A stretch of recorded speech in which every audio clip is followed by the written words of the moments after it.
delicious, yummy, fresh. And all around me is fresh.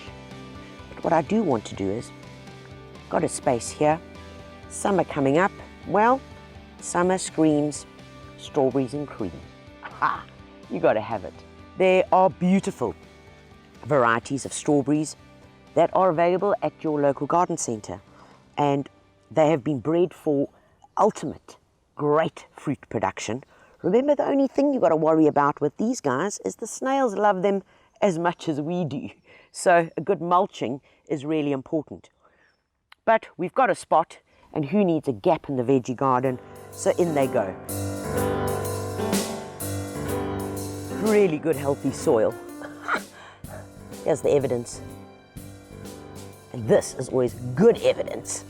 Really good, friable, dark soil. And because these veggie gardens are raised, just with some simple CCA treated slats, it really does make veggie gardening a whole lot easier. Instead of having to crouch down and buckling over getting onto the ground.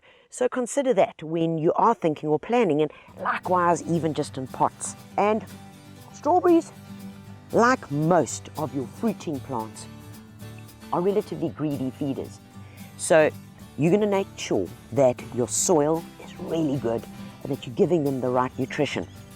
And once we've got these little guys in, of course, we spoke about the mulching. So a really good thick layer of some beautiful shredded plant material, which is going to go around these guys. When you do have a rough, coarse surface like this, the snails really don't like crawling across it.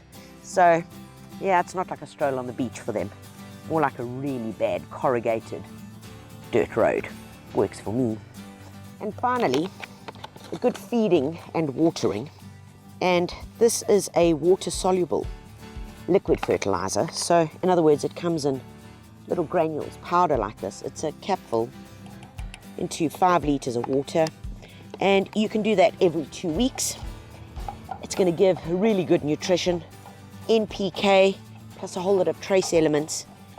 And that you can use, guys, on anything flowering, any of your containers, veggies, fruit, just to give them a bit of a pick-me-upper.